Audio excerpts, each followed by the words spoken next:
একাদশীর দিন মায়াপুরেশ্বর মন্দিরের ভক্তরা এগুলো কি প্রসাদ পাচ্ছে, একাদশীর দিন আদৌ কি এই প্রসাদগুলো পাওয়া যায়, এটা নিয়ে নানা রকমের কনফিউশন আপনাদের মনের মধ্যে লুকিয়ে রয়েছে।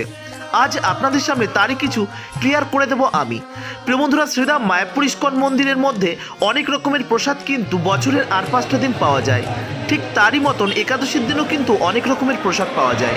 তো চলুন আজ আপনাদের জানিয়ে দিই একাদশীতে ঠিক কী কী প্রসাদ পাওয়া যায়। দেখুন, একাদশী এমনই একটি তিথি, এই তিথিতে আপনি চাইলে নির্জলা কাটাতে পারেন, আর যদি সেটাও না পারেন ফল খেয়ে কাটাতে পারেন। আর তারপরে যদি অনেক রকমের সমস্যা হয় তাহলে এই সমস্ত প্রসাদ আপনারা কিন্তু পেতেই পারেন। তবে এই প্রসাদগুলোর মধ্যে কি কি রয়েছে সেটা আপনাদের সামনে অবশ্যই আমি ক্লিয়ার করব, না হলে হয়তো আপনারা বুঝতেই পারবেন না যে একাদশীতে এত প্রসাদ, এটা কি কখনো সম্ভব? হ্যাঁ, এটা সম্ভব। দেখুন, বর্তমান যুগ এবং সময়ের পরিস্থিতির কালের পরিপ্রেক্ষিতে অনেকে অনেক রকম সমস্যায় ভোগে। যেমন অনেকেই বিভিন্ন রকম ওষুধ, প্রেশার, থাইরয়েড, এরকম অনেক রকমের সুগার রয়েছে যাদের অনেক রকমের মেডিসিন চলে, ঠিক তাদের জন্যই এই প্রসাদগুলো কিন্তু ধার্য করা হয়েছে। তো প্রিয় বন্ধুরা, ভিডিও শুরু করবার আগে আপনাদের কাছে বিনম্র অনুরোধ, আমাদের এই চ্যানেলে নতুন সদস্য হলে চ্যানেলটি সাবস্ক্রাইব করবেন, বেল আইকনটি অল করে রাখবেন, ফেসবুক পেজ থেকে দেখলে পেজটিকে ফলো করে রাখতে ভুলবেন না। তাহলে চলুন একাদশীতে শ্রীধাম মায়াপুর ইস্কন মন্দিরে ঠিক কী কী প্রসাদ পাওয়া যায় সেটি আপনাদের সামনে আমি তুলে ধরার চেষ্টা করছি। প্রিয় বন্ধুরা, একাদশী মানে আমাদের কাছে এক আনন্দ উৎসব, কেননা একাদশী এমনই একটি তিথি, এই তিথিতে আমরা অনেক রকমের প্রসাদ পেতে পারি। যেমন সাবুর পোড়াও রয়েছে, পনির, আলু, ক্যাপসিকামের সবজি, আলুর দম, আরও রয়েছে সাবুর পোলাও, আলু ভাজা, ফ্রেঞ্চ ফ্রাই, বাদাম সিদ্ধ, এরকম অনেক রকমের প্রসাদ আমরা কিন্তু পেয়ে থাকি একাদশীর দিন। আরও সাবুর পকোড়াটা আমাদের কাছে ভীষণ ইন্টারেস্টিং। এছাড়া রয়েছে বাকুইটির খিচুড়ি, কিনুয়া, এই সমস্ত জিনিস কিন্তু আপনারা পেতেই পারেন। এবার ভাবছেন এই খাবারগুলো, এত খাবারই যদি খাবেন তাহলে আর একাদশী উপবাস থাকার কি মানে আছে? দেখুন, উপবাস আর একাদশী এই দুটোর মধ্যে অনেক ফারাক রয়েছে। একাদশীর দিন আপনি যদি থাকতে চান সম্পূর্ণ নির্জলা, তবে অনেক বাচ্চারা রয়েছে যাদের এগুলো পেয়ে কিন্তু একটা একাদশীর অভ্যাসে পরিণত করতে হবে। প্রিয় বন্ধুরা, এটা হচ্ছে বাচ্চা, অসুস্থ রোগী এবং যারা বৃদ্ধ রয়েছে তাদের জন্য প্রযোজ্য, কথাটা ভালোভাবে মনে রাখবেন। তবে আপনি যদি চান আপনি পেতে পারেন। দেখতেই পাচ্ছেন এখানে একটা একাদশীর থালি রেডি হচ্ছে। এই একাদশীর থালিতে রয়েছে কি কি রয়েছে, বাকুইটের খিচুড়ি রয়েছে, আরও অনেক কিছু রয়েছে, সবই আপনাদের দেখাবো। আর এটা হচ্ছে সেই গোবিন্দাস প্রসাদম। এই গোবিন্দাস প্রসাদমে আসলে আপনি কিন্তু এই থালিটা পেয়ে যাবেন। সুন্দর একটা অ্যাম্বিয়েন্সের মধ্যে আপনি বসে কিন্তু এই প্রসাদটা পেতে পারেন। এই প্রসাদ পেতে গেলে আপনাকে কি কি রুলস অ্যান্ড রেগুলেশন মেনটেন করতে হবে? এখানে রয়েছে একটা কাউন্টার, সেই কাউন্টারে গিয়ে আপনাদের কিন্তু একটা কুপন করে নিতে হবে। এই যে একাদশী প্রসাদটা, তার প্লেটটা রয়েছে 150 টাকা। এই 150 টাকার একাদশী প্লেটের মধ্যে আপনি অনেক কিছু পাবেন। একজনের জন্য মানে একটা প্লেট যথেষ্ট, মানে একটা প্লেটে যা সাজিয়ে দেয় মোটামুটিভাবে 3 জনা প্রসাদ পেতে পারে, 2 জনা ফুল পেট প্রসাদ পেতে পারে। তো বলে রাখছি, মোটামুটিভাবে এক প্লেট নিলে 2 জনার প্রসাদ একদম পুরো ফুলফিল হতে পারে। তো প্রিয় বন্ধুরা, এরপর যখনই আপনারা এই শ্রীধাম মায়াপুরে একাদশীর দিন আসবেন তখন একবার হলেও এই স্থানে ট্রাই করবেন, আশা করি আপনাদের ভীষণ ভালো লাগবে। যারা সাধারণত একাদশী করতে ভয় পান, দেখুন একাদশী এমনই একটি তিথি, এই তিথিতে আপনারা পঞ্চশস্য গ্রহণ করতে পারবেন না, তবে কিছু কিছু জিনিস রয়েছে অবশ্যই আপনি গ্রহণ করতে পারেন।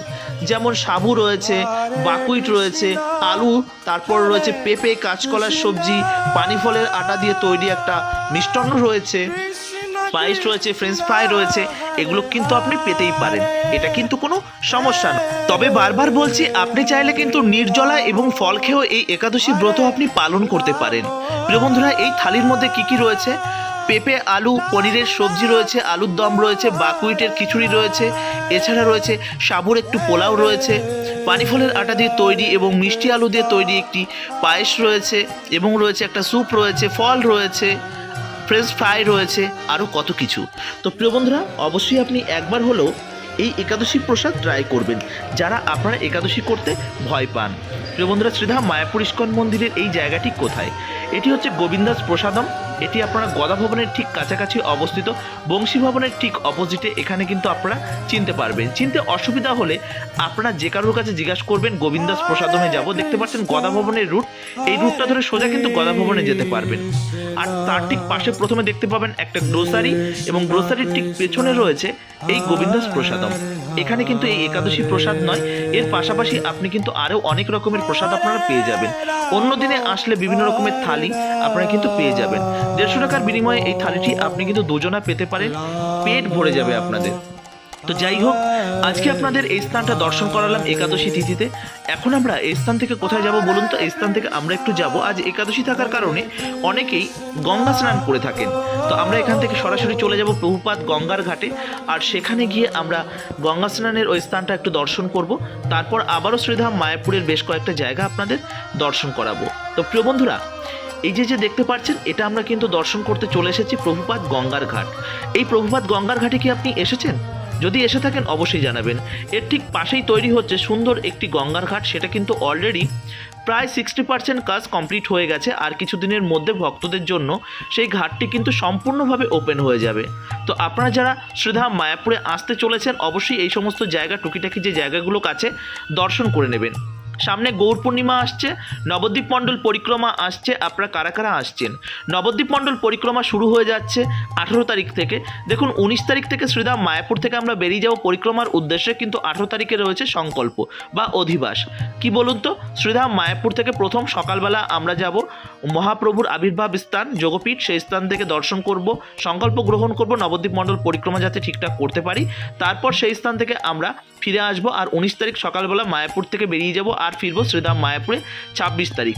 সম্পূর্ণ ডিটেলস আপনাদের সামনে কিন্তু আপনাদের সকলের প্রিয় মায়াপুর ব্লগ তুলে ধরার চেষ্টা করবে। আজ হচ্ছে 13 তারিখ, আগামীকাল 14 তারিখ। আগামীকাল থেকে কিন্তু শুরু হয়ে যাচ্ছে শ্রীধাম মায়াপুরের কীর্তন মেলা। তো কীর্তন মেলাতে কারা কারা জয়েন্ট করছেন অবশ্যই জানাবেন। তো প্রিয় বন্ধুরা, শ্রীধাম মায়াপুরের এই ফেব্রুয়ারি মান্থ মানে আমাদের কাছে কিন্তু ফেস্টিভ্যাল মান্থ। এই সময়গুলো আমাদের কাছে কিন্তু ভীষণ আনন্দ, কেননা শ্রীধাম মায়াপুর এখন সেজে ওঠে এ যেন এক আলাদা রূপে। শ্রীধাম মায়াপুরের প্রত্যেকটা অলিতে গলিতে যেন এক মহাপ্রভুর নাম সংকীর্তনে মেতে ওঠে। দেশ বিদেশ থেকে আগত লক্ষ লক্ষ দর্শনার্থীতে শ্রীধাম মায়াপুর এ যেন এক আলাদা মায়াবী পরিবেশের সৃষ্টি করে। মহাপ্রভু স্বয়ং এই ভক্তদের মাঝে হরিনাম কীর্তন করছে। নিত্যানন্দ প্রভু তারই সঙ্গে পার্শ্বদের নিয়ে হরিনাম কীর্তন বিলিয়ে বেড়াচ্ছে ভক্তদের মাঝে। তবে এই মুহূর্তে আপনারা যারা শ্রীধাম মায়াপুরে আসার প্ল্যানিং করছেন, আপনাদের কাছে একটা অনুরোধ থাকবে যে এই মুহূর্তে শ্রীধাম মায়াপুর ইস্কন গ্রাউন্ডের মধ্যে কোনো গেস্ট হাউস কিন্তু ফাঁকা নেই। বারবার কিন্তু মায়াপুর ম্যানেজমেন্ট এবং আমি আপনাদের কাছে বারবার জানিয়ে রেখেছি, কেননা শ্রীধাম মায়াপুর ইস্কন গ্রাউন্ডের মধ্যে গৌর পূর্ণিমা পর্যন্ত কোনো রুম অ্যাভেলেবেল নেই। আপনারা চাইলে শ্রীধাম মায়াপুরের বাইরে অনেক গেস্ট হাউস আছে, সেখানে থাকতে পারেন। সেগুলো আমি রিকমেন্ড করব না, আপনারা আপনাদের চয়েসফুল গেস্ট হাউস আপনারা সন্ধান করে নেবেন। প্রিয় বন্ধুরা, তো আজকের ভিডিওটি আপনাদের কেমন লাগলো অবশ্যই কমেন্ট করে জানাবেন। কিন্তু আপনারা এই ভিডিও যদি ভালো লেগে থাকে অবশ্যই শেয়ার করবেন, যাতে বাড়িতে বসে শ্রীধাম মায়াপুরের সমস্ত আপডেট ভক্তরা যাতে পেয়ে যায়। আমার চ্যানেলের অনেক অডিয়েন্স আছেন যারা কিন্তু বয়স্ক, বাড়িতে বসে থাকেন বা আসতে পারেন না। আমি চাই আপনারা বাড়িতে বসে শ্রীধাম মায়াপুরের সমস্ত আপডেট পেয়ে যান। তো এখন যে স্থানটি আপনাদের দর্শন করাচ্ছি এটা হচ্ছে শ্রীধাম মায়াপুর ইস্কন গ্রাউন্ডের মধ্যে পার্ক সাইড। এই পার্ক সাইডে আপনারা আসবেন, দর্শন করবেন, বাচ্চাদের নিয়ে ঘোরাফেরা করবেন। আর একটা কথা মাথায় রাখবেন, এই পার্কটি কোনো কাপল পার্ক নেই, কাপল পার্ক নয়। এটা শ্রীধাম মায়াপুর ইস্কন গ্রাউন্ডের মধ্যে সৌন্দর্যায়নের জন্য করা হয়েছে। সিকিউরিটি রয়েছে এখানে সিসিটিভি জোন। দয়া করে এমন কিছু করবেন না, আমাদের সনাতন ধর্মটাকে কালিমালিত্য যদি আমার সামনে এবং সিকিউরিটির সামনে কারোর সামনেই পড়ে না কেন, তাহলে কিন্তু আপনার কপালে দুঃখ আছে। যাই হোক, আজকের মতন এই পর্যন্তই। পরবর্তী ভিডিওর জন্য অপেক্ষা করুন। হরে কৃষ্ণ। প্রিয় বন্ধুরা, ভালো থাকুন, সুস্থ থাকুন, আর এইভাবে আমাদের সঙ্গে জুড়ে থাকুন, যাতে মায়াপুরের সমস্ত আপডেট সবার আগে আপনাদের কাছে পৌঁছে যায়। হরে কৃষ্ণা। জয় শ্রীলা প্রভুপাদ, জয় শ্রীধাম মায়াপুর কি জয়। ভালো থাকুন, সুস্থ থাকুন, আর এইভাবে আমাদের সঙ্গে জুড়ে থাকুন। আজকের মতন এই পর্যন্তই। পরবর্তী ভিডিওর জন্য অবশ্যই অপেক্ষা করবেন। হরে কৃষ্ণা। জয় শ্রীলা প্রভুপাদ, চৈতন্য মহাপ্রভু কি জয়। হরে কৃষ্ণা।